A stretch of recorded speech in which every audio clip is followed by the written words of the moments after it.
All right, looks like we officially live. Hello, everyone. Good evening. Hope everyone is doing amazing today. Got another important Instagram live coming right now. Got a special guest coming on. I'll wait for her to come on, then I'll add her. But do me a favor, y'all. When y'all get on, drop some comments down. Let me know who we got in here. Definitely drop where you from, city shout out. Drop this in someone's DM. Also, tag some people that need to be here. Tonight we'll have a very important conversation. Something that you probably don't hear a lot. You know what I'm saying? Like, I know there's a lot of stuff online about a lot of different topics. Tim, what's good, my guy? Joy, thank you so much for being here. I think Yola has joined, so let me add her. Shout out to New Jersey in the building. We'll have a very important conversation tonight, one that you don't hear about a lot. You know what I mean? This is an industry that is growing really, really fast. You know, people just trickling into it, but we have an expert tonight that's going to talk about how you can get into it and add this. I think I accepted it. Let me wait. Hey, Yola, how you doing? Hi, Ryan. I am great. And you? I'm doing great. Thank you so much for asking. What's going on? Hanging in here. Hanging in here. Hold on. Let me see what I got. What filter I got. I love I'm sweating. I won't be perceived like this. But how are you though? How's everything? I see you're doing your thing. Yeah, I'm good. You know, staying busy, traveling, you know, trying to keep I everything. know. I'm like, I want to be like Ryan. I want to travel. I know you be traveling too, No, but it's been a while. It's been a minute since I haven't traveled since I came back from DR for my video launch in October. oh, really? Yeah, no traveling. I've been here. You know, I moved to Philly, so I'm in Philly now. Mm-hmm. You know, getting things together. But yeah, I'm still here. Yeah, okay. All right. Well, you definitely gotta go somewhere.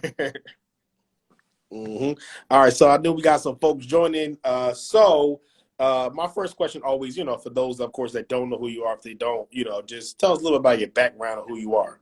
Okay, guys. Well, my name is Yola Vital, aka the Surgery Boss, and pretty much my journey started where I was a patient myself. So I always tell people I've been a 10-year patient. So I started traveling to different countries because here I am, a college student.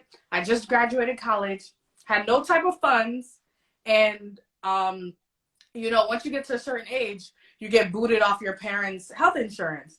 Got booted off my parents' health insurance, and I needed to start paying out of pocket for medical costs. So I believe the first time I had traveled to Egypt, and then I tried some medical aesthetics, and I'm like, oh my gosh, it's super cheap when you travel and you get stuff done. So I started really small from like little facial things like um, um, eyebrow tinting, which is now microblading, et cetera, et cetera. And I started building myself from there. So originally, I wanted to go into consultations where I network with doctors and surgeons internationally to get them patients to come and basically do the same things that I've done. So I've had my VSG. So if those of you guys do not know what VSG is, VSG is vertical sleeve gastrotomy. So that pretty much means that my stomach, I got a procedure where my stomach got reduced down 80, I would say about 80% down to its normal size. So I eat in portions. And I Wow. got that done in Mexico. And Interesting. so, yeah, so for example, like here in the States, it's like a 9 month or a year process for you to get approved through insurance. And with the cost with insurance, it's usually like about 12K that they have to pay, 12, 14K, sometimes more.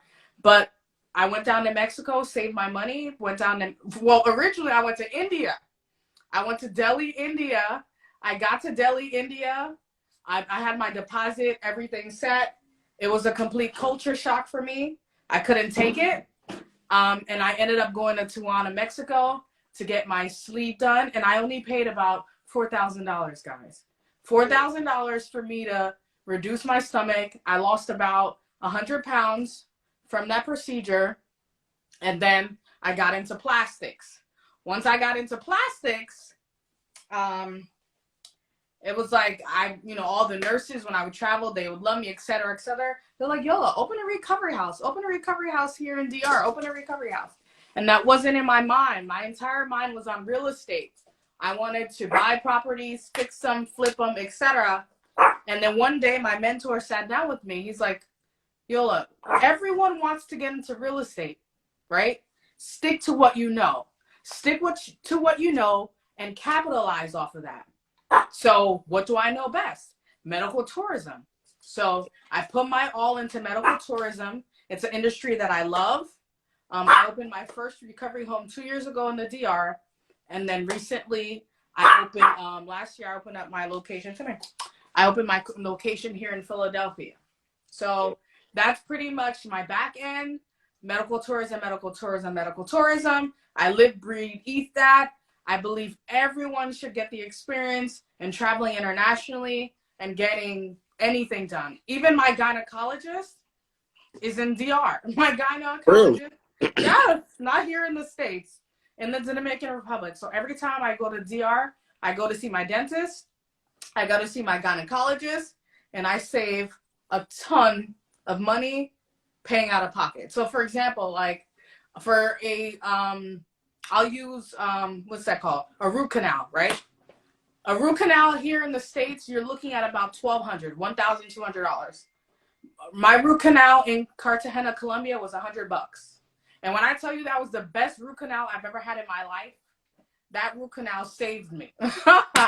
So you save a lot of money traveling with amazing, amazing doctors and same price.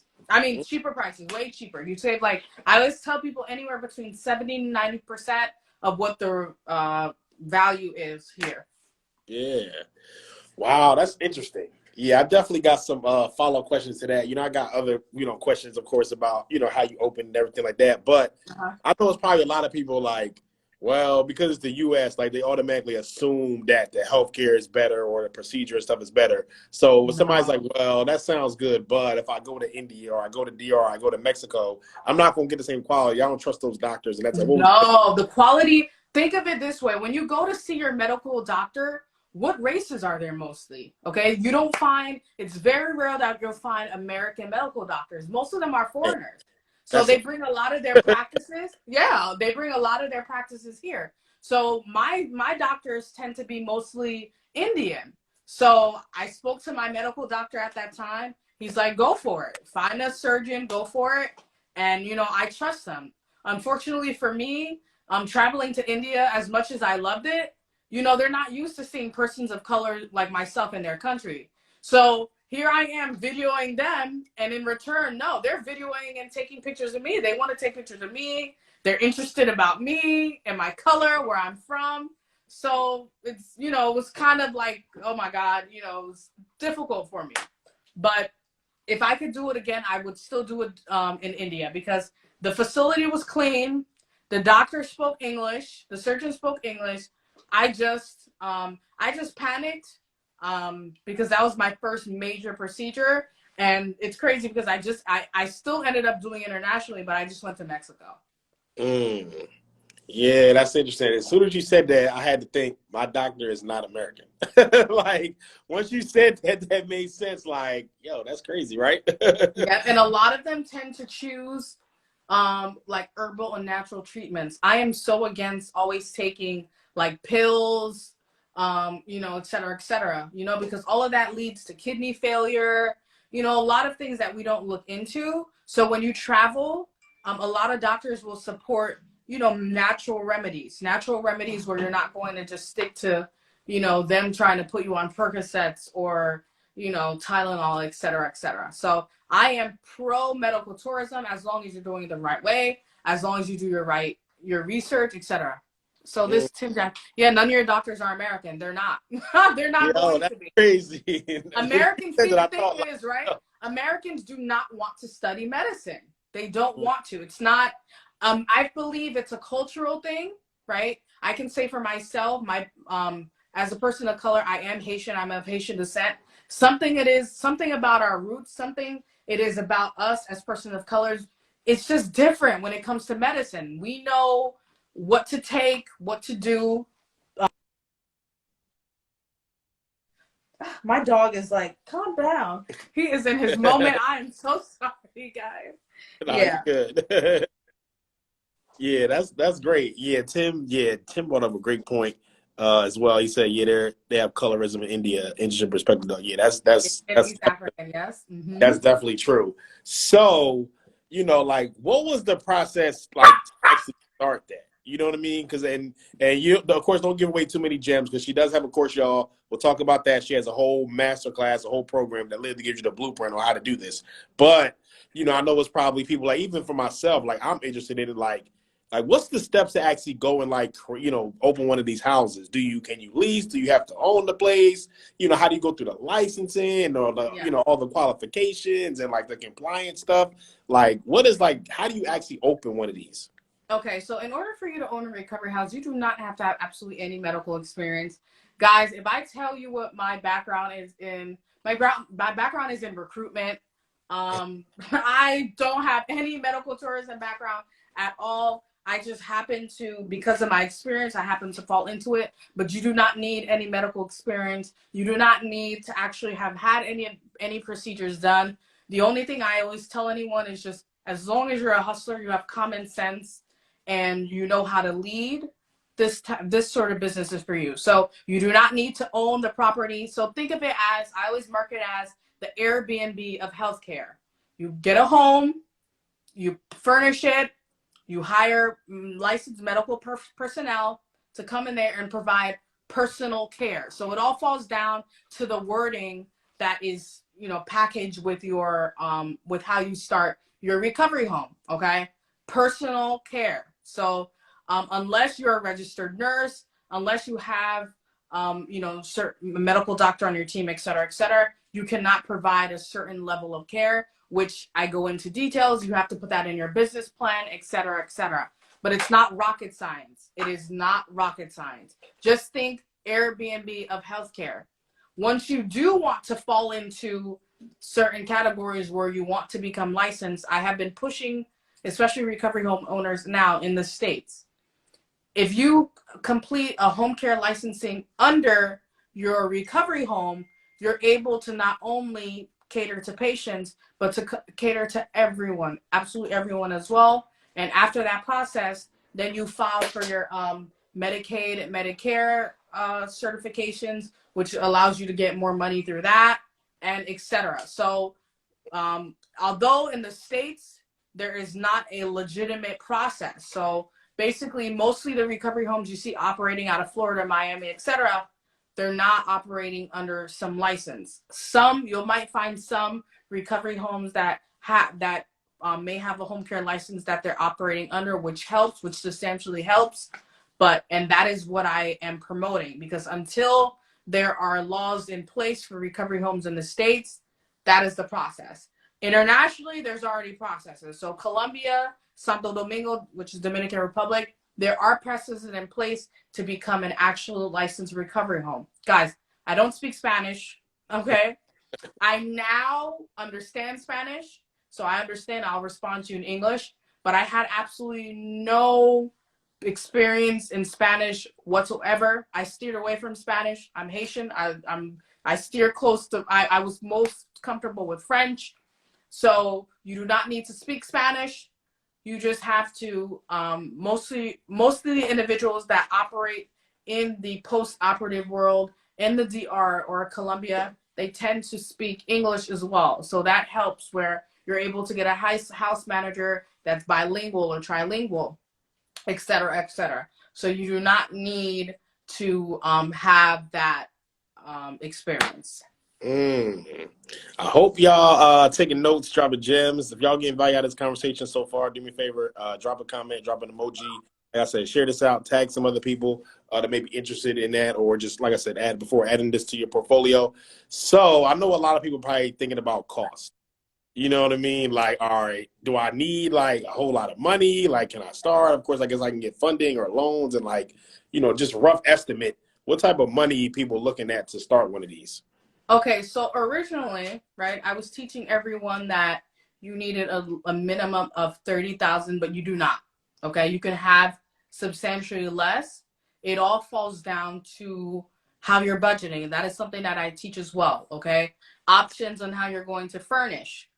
Licensing, every state varies. You're looking at anywhere between $0 to $3,000. Okay.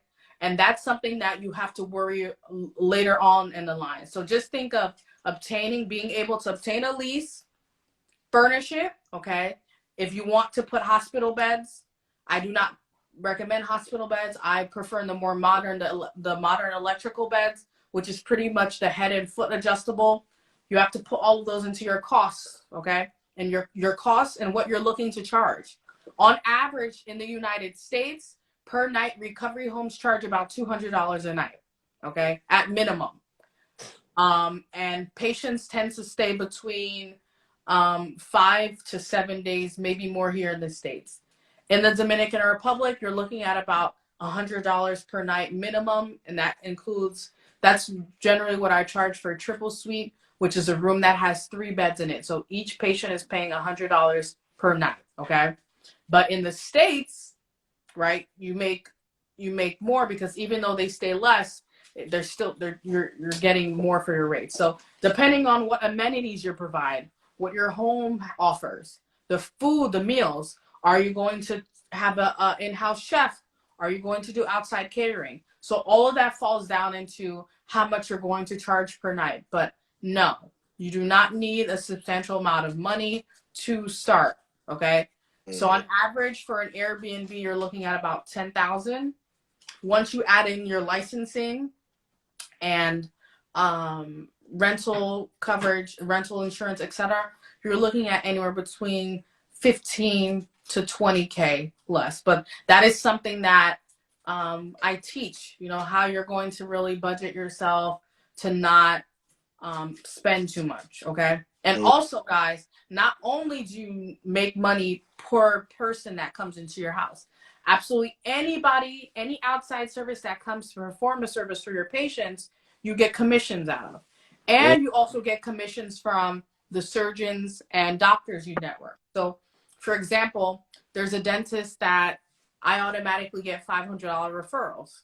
So anytime someone comes and gets, a new set of veneers done, et cetera, I automatically get $500, and the person stays in my home, okay? So, yeah, so all of that is the big hype about recovery homes. But what individuals don't realize is it's more beneficial if you attach to home care. So when it does get slow, when you're not able to put patients into your home, you're able to dispatch your workers outside to work private cases, okay? And then on top of that, while they're outside dispatching, working on private cases, then you use the recovery home as an Airbnb for that time frame. So 3 incomes generating. Damn, she giving y'all the game. We might need to talk about me opening one. Yeah. For real. Listen, I tell people it's not rocket science. Just think of, everyone's like, oh my God, why are you here in Philadelphia? I'm the first recovery home in Philly, and there's a reason to the madness. It's like, to me, it's because I'm so busy. So I take the time and I go to speak with surgeons, et cetera, but they're in need, because you have to understand, these surgeons they're not versed in marketing. They don't know absolutely anything about marketing. They only know how to operate. Yeah. So when tax season first started, I started doing my first round of visiting different surgeons, et cetera, and some offices were lit, some offices were dry. And I'm like, your office should not be dry during tax season. It should not be dry during tax season. Hey, right. Your office should be, even in the States, because but the thing is too, this is fairly new. Everyone tends to think of hot spots, Miami. But guys, there are so many plastic surgery centers near you locally, okay? Think about these individuals. They've never heard of recovery homes. A lot of these surgeons here in the States that are not in the hotspot, they don't know what a recovery home is. And that, to me, that's a bigger money maker than the hotspot location, because if you're able to get a local surgeon, let's say he operates 6 or 10 people in a month, that's your money. That's your money on the table that you're charging $200 per person. So don't only think about hotspots, think about your local hospitals. In Philly, for example, right?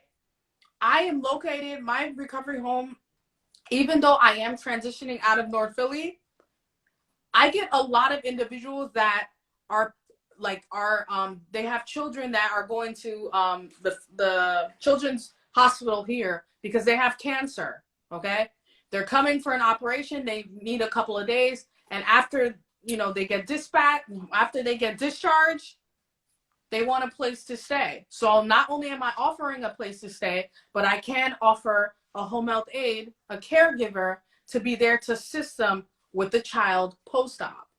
Think of how many hospitals. There's so many hospitals in Philly. There's University of Penn. There's Temple. Yeah. And no one thought of that. And here I am. I thought of that, and I have people that reach out to me. Hey, this, and I market that. But I have to. The thing is, my hand is in 10 different places. So, and I'm also working on another project, which I'll be launching soon here in Philly as well. You don't have to be in the hot spots, guys. Just be close to a hospital. Okay? And there are so many other opportunities when you fall into a recovery home. You start branching out. Think of group homes. Think of personal care homes. Think of all these licensing that you can fall into. Guys, to me, it's like people think that I probably went to nursing school or I had any medical. Not at all. I just love money, and I have the common sense to put two and together. Airbnb, people need that help. There's so many people that get discharged from a hospital, from a post-operative care facility, that even though they're going home, they don't have someone to help take care of them. Right. They don't. Right, yeah. So, there's a lot of people that need that assistance. So even if they're not staying in your recovery home, you could dispatch your workers to provide a couple of hours. If you're charging $25 an hour, $30 an hour, et cetera, for that personal care. What is personal care? The person bathing, helping them dress, helping feed them, et cetera. So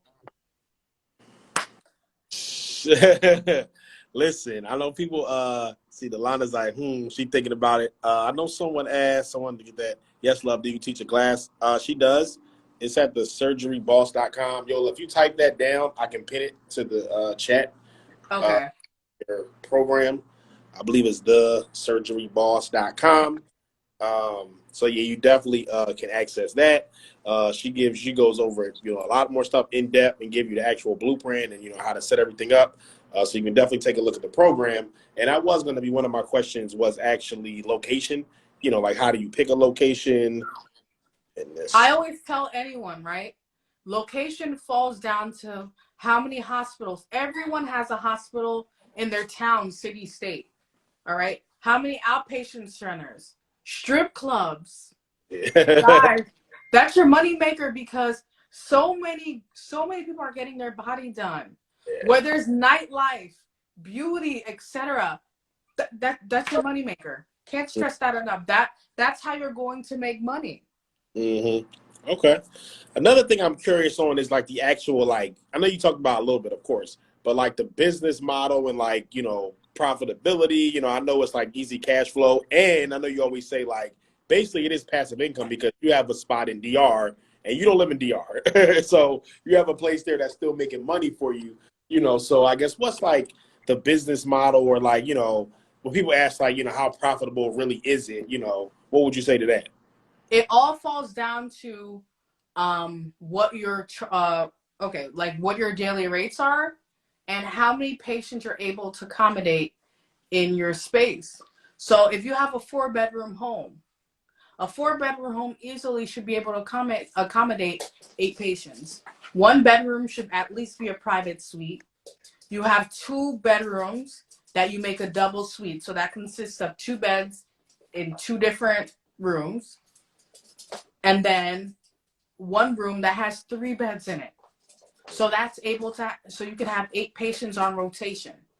8 patients on constant rotation. So, and do not consider it as, consider it as, like I said, Airbnb. Someone's coming in, they're checking in for the time frame that they need the assistance, and then they check out, they leave. It's not, like I said, it's not rocket science. So if you have 8 beds, try to fill those eight beds. Even if you fill 4 beds in a month, you're still going to make a substantial amount of money, because especially if you outsource. Myself, I for DR, I have an in-house chef. For here in Philly, I have an outside caterer, because it makes sense. It all depends on how it makes sense financially. For me here in the States, it's easier for food wise, because it's like I know how to use coupons, I know how to budget, etc., etc. In DR, there are no coupons. There are no coupons, but there's local markets where I can pay substantially less. Okay? So it's like going to like a farmer's market. So it's all about you being budget friendly. Everything in this business is about budgeting from the moment that you start, because money is going to be your biggest expense. Getting patience, you're going to have patience. You're going to have patience because everyone needs post-operative care. But then with your budgeting, and then what I always tell everyone is you always have to follow the money. When you're making money from commissions, so that consists of doctors, massage therapists, etc., anyone that comes into your home, that money adds up, and that can pay your grocery bill. So you're looking on average in the DR. I always say minimum of about 25,000 that you're going to gross in a month. In the States, you're looking at about 30K and up. Budgeting all falls down to how you're going to pay your staff. People think that in the States, oh my gosh, I have to get a whole staff, et cetera, et cetera. No. You can have 2 people on rotation that are doing live-ins for you. How much do they pay live-ins a day? About $125 a day. Wow. So $125 a day, and let's say you're charging $200 per night. You're still making at least $85 a night, and that doesn't consider your extra income flow off bonuses, et cetera, et cetera. That's the example I'm using. For living, you could pay $100, you could pay $110. It really falls down to how you want to do it. If you have a registered nurse, that costs more. So you could charge an individual $30 per hour if they prefer to have a registered nurse. So it all falls down to budgeting, the type of clients, et cetera, et cetera. I know this woman in Houston, she is making a killing. She is making a killing. I believe she charges about $325 per night. It all falls down to your city too. It all falls down to who you're marketing to. Okay? Certain people will pay more for services that you provide. As soon as you attach to luxury and they see luxury and they can feel the luxury, they're going to pay a little more. So if you can easily market $350 a night and you have a penthouse or a beautiful high rise with views, you're going to make that money. But at the same time, I never encourage penthouses or any buildings that have elevators, because God forbid, what happens if there's a situation where the elevator is not working, which tends to happen a lot in buildings, and you're on the 15th floor. You can't have a patient walking up all the way to the 15th floor. Okay? So I never promote that. I always promote obtaining a home. And in the DR, that's absolutely illegal. Internationally, that's illegal. You can't have a recovery home in a condo, or you can't have that. There's rules, there's stipulations, and they're very strict. And DR, it takes you close to 2 years to get fully licensed. Damn. It's a long process, and especially as an American, thank God, that's also a bonus for anyone that comes underneath me as well. My attorney out there, she's trilingual. She speaks English, French, and Spanish. I always speak to her in English. She absolutely hands absolutely everything for me, especially with there are labor laws. There are labor laws. It's like here in the States. So I don't have to be there. I just make sure she's paid. And she takes care of everything for me. So that's something that I do have a trip coming up in July in DR. We're all going to DR. You don't have to want to open a recovery home in DR. I'll be teaching you absolutely everything. You're just gonna you're gonna actually see my recovery home in the Dominican Republic. You're gonna meet my staff, my attorney. We're gonna look at real estate. We're gonna go to the surgical centers. It's a really, really dope trip that I have coming up, July 3rd to the 5th. Mm. Yeah, you give us some great information. Like you really, you really getting me wanting to do this. Like seriously, like especially if I can have that, and it can run itself, and I can just be, passive come over there. Joy said about labor laws. Joy, she's an HR. She has an HR firm. Joy, what question do you have about that? And the thing is, people think that, oh, just because it's international, there's like no labor laws. Yes, they are. Yes, there are. There are labor laws in every country, so you have to do your due diligence. You can't just go like they have LLCs, they have corporations, they have all of that processes that you have to go through. So thank God, I was blessed with my attorney because she happens to be an attorney for a surgeon. So I tend to not get discounts because she knows, I live in America. You know how they try to, play their politics. Right. But I can't complain because when I tell you, when you're well networked, it's a great feeling. So that's another bonus that I always tell my students. I already have that template out where, once again, I haven't been in DR since October. I'm going to DR in July. So technically it could almost be a year and I don't step foot exactly. in DR. How many of y'all would like a business that runs and you don't have to go see it for a year? Like, let me know. But I always tell people too, right? It all falls down to how you treat your team, how you treat your workers, and communication. Communication is A1 when it comes to any business. Any business.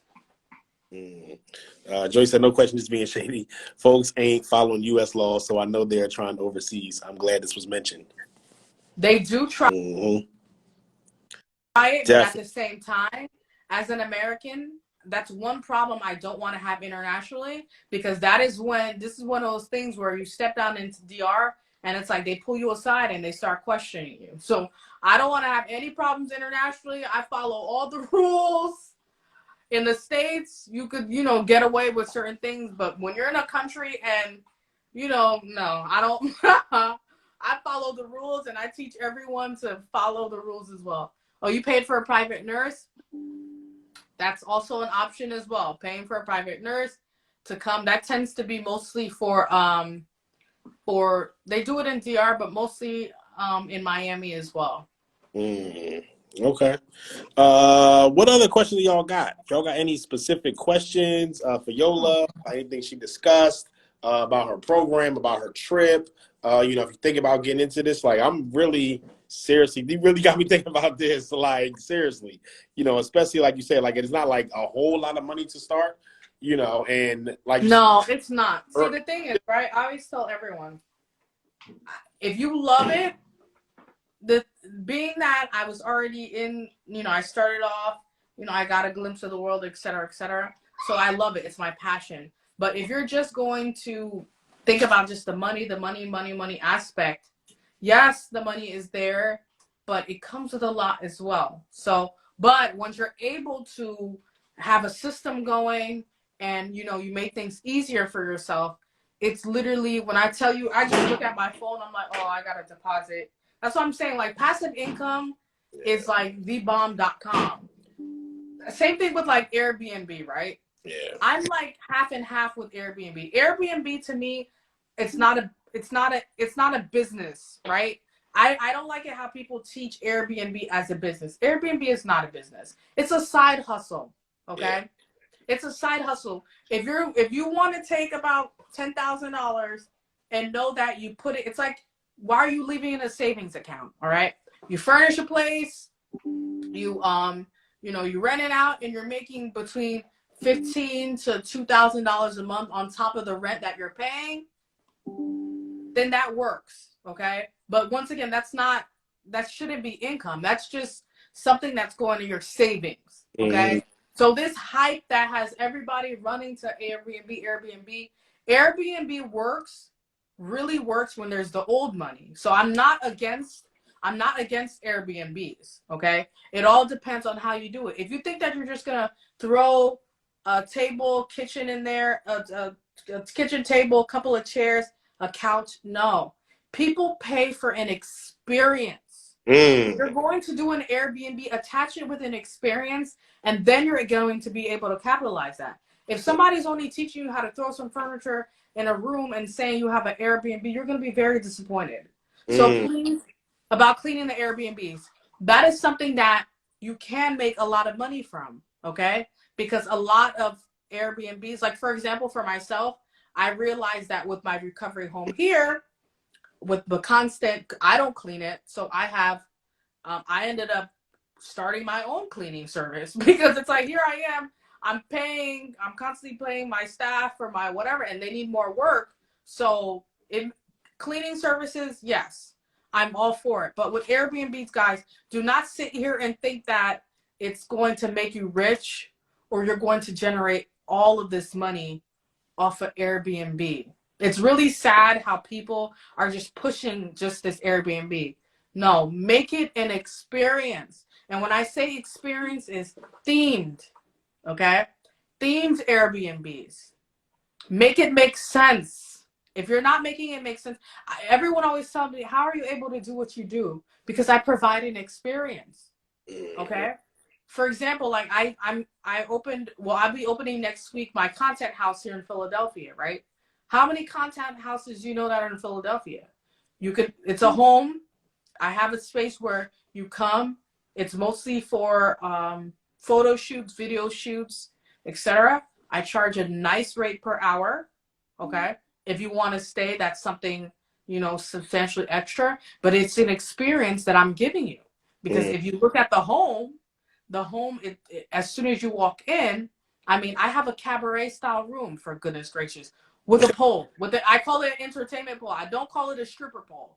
It all falls down to marketing, Right. how you put yourself out there, and the experience that you're going to provide. So, guys, there's ways to make money out there. It's just how you're providing that experience overall. Mm-hmm. Y'all love that. Yo, she dropping some gems tonight. Joy had a good question. I don't want to miss it. I know we had another question too. She said, how did you build a team overseas while not being present? That's a good question. So, during the time that I was getting work done in the DR, I was scouting. So I'm someone, listen, like in Philly, I learned that it's called being a John, but I'm a John because when I walk into a room, I want to know who is what. I network. I don't just walk into a room and just sit there with a pretty face. No, I want to network. I want to know who you are and how, in some way, shape, or form, we can do business or something together. And that's the same thing. Like in the DR, here I am walking. It's not, oh, Yola's coming to do surgery. No, Yola's coming to do surgery, and I'm figuring this out. Are you going to come work for me or not? So I already had my team. I already had my team ready to go. Everything in life, guys, networking, period. If you're someone that you cannot walk into the room and get numbers, then business is not for you. Mm. Business is not for you. Facts. Find something else. Facts. You have to be able to communicate, talk to people, walk into a room and say, bam, my name is such and such. These are the services I provide. How can I be of assistance to you? How can you be of assistance to me? That's it. Point blank, period. If you cannot have that conversation, don't start a business. Mm. Facts. That was good. I know there's another question.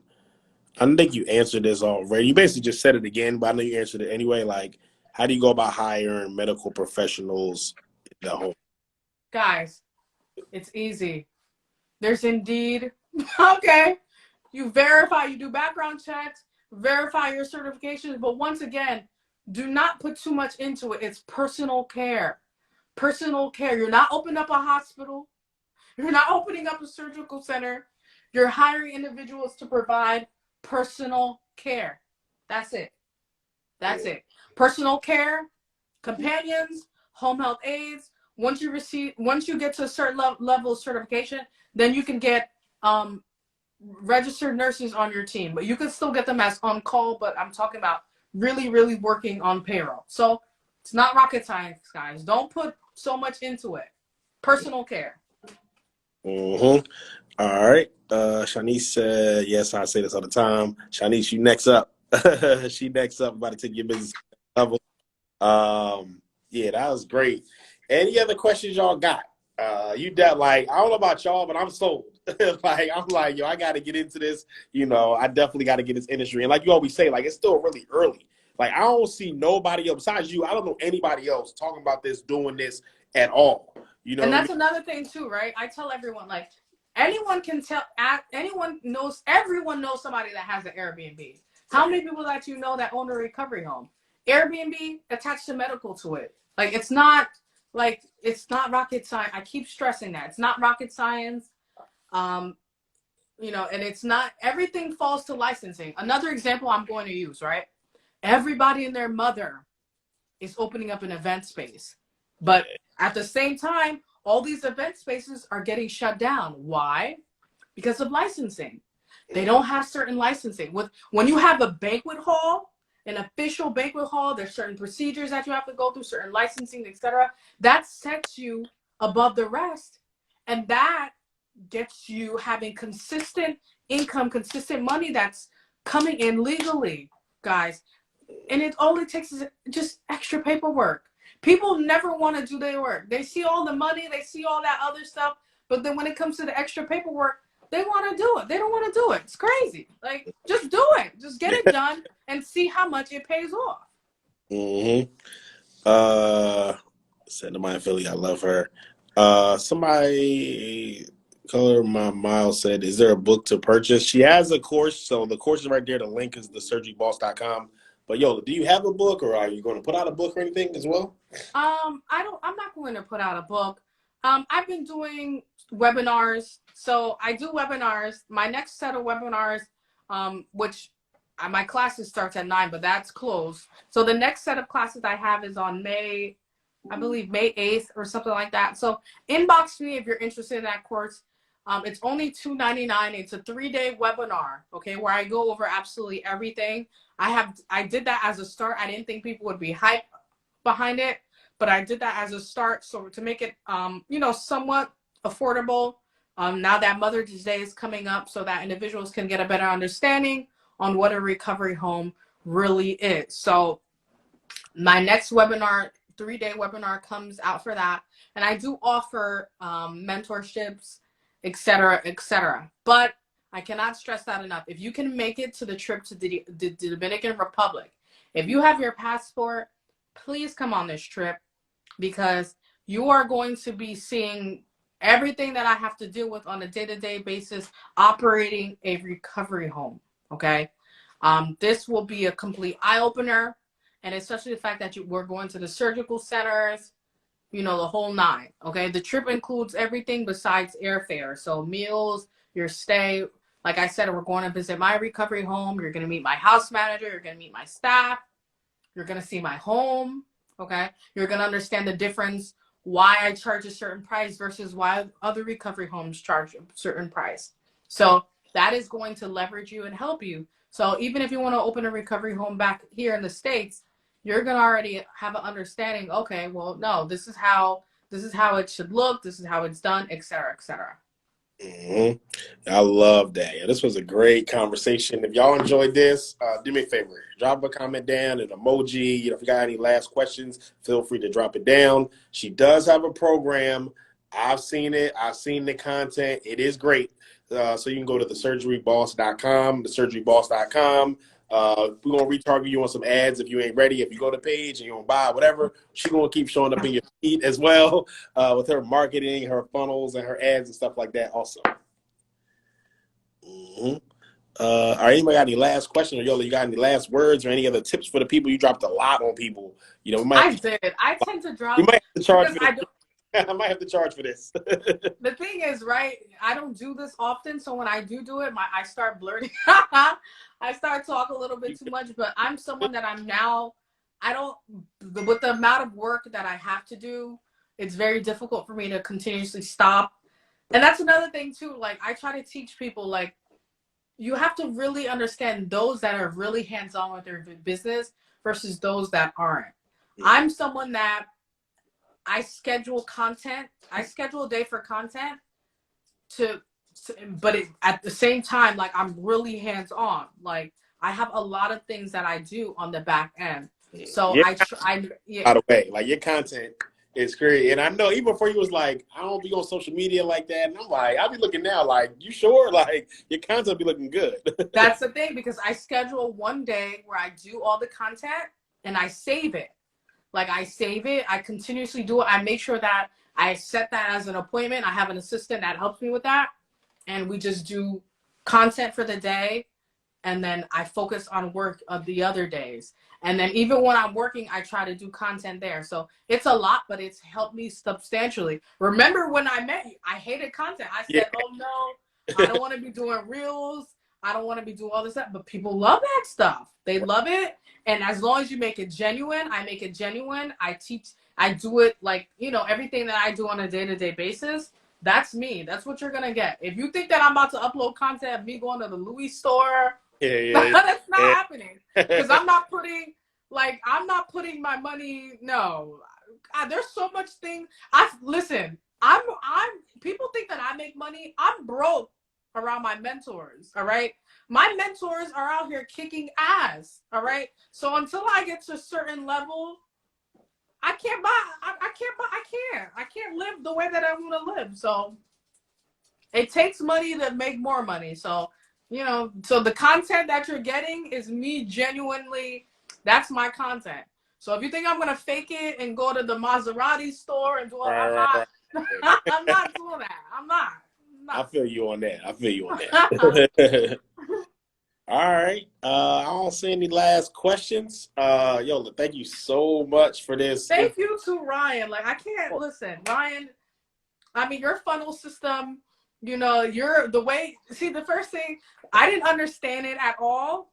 Yeah. But when I look at the metrics and getting involved in like the insights, everyone needs a funnel. Everyone needs marketing. Everyone needs a funnel. It's something that I wish that even in the process of me putting my branding together, that's something that originally I would have set more money aside, where it's like, okay, all this stuff, all this content stuff, I could save money doing this content stuff. But then with the marketing and the funnel, right? Yeah, that's where the money. Exactly, right. So anyone that's on here, please understand, you can do content and not spend $0.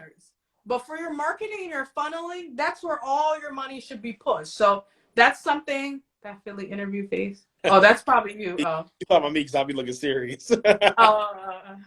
So guys, put your money on marketing and funneling and your business. All right.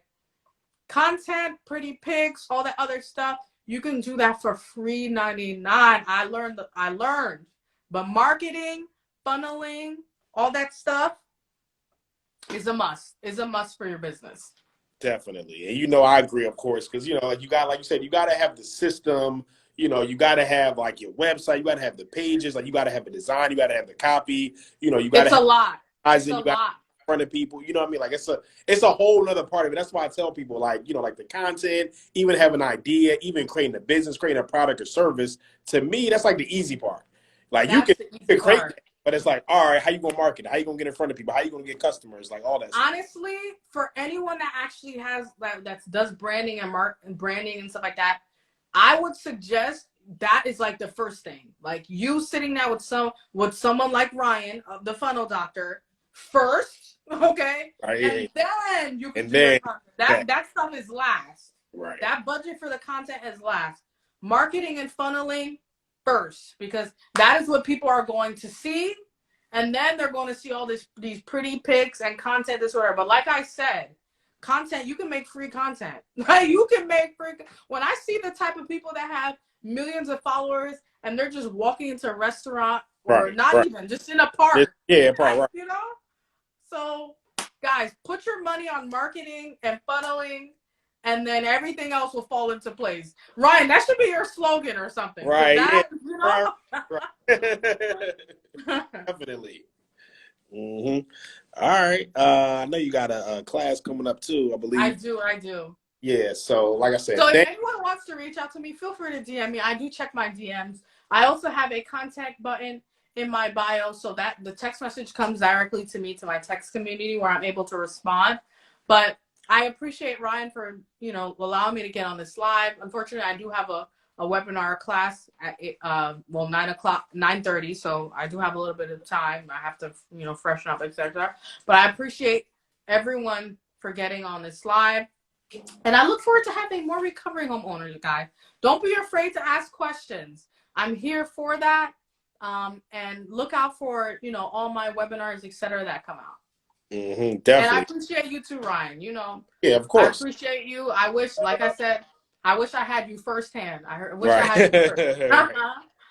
Right. Yeah, no worries. I know it's more work we got to do. So, let's definitely talk more offline, like I said. So just let me know, when you want to do that. You have my number now as well. So, yeah, other than that, thank y'all so much for joining. If you watch it on replay, just type replay, let us know. We will save this live.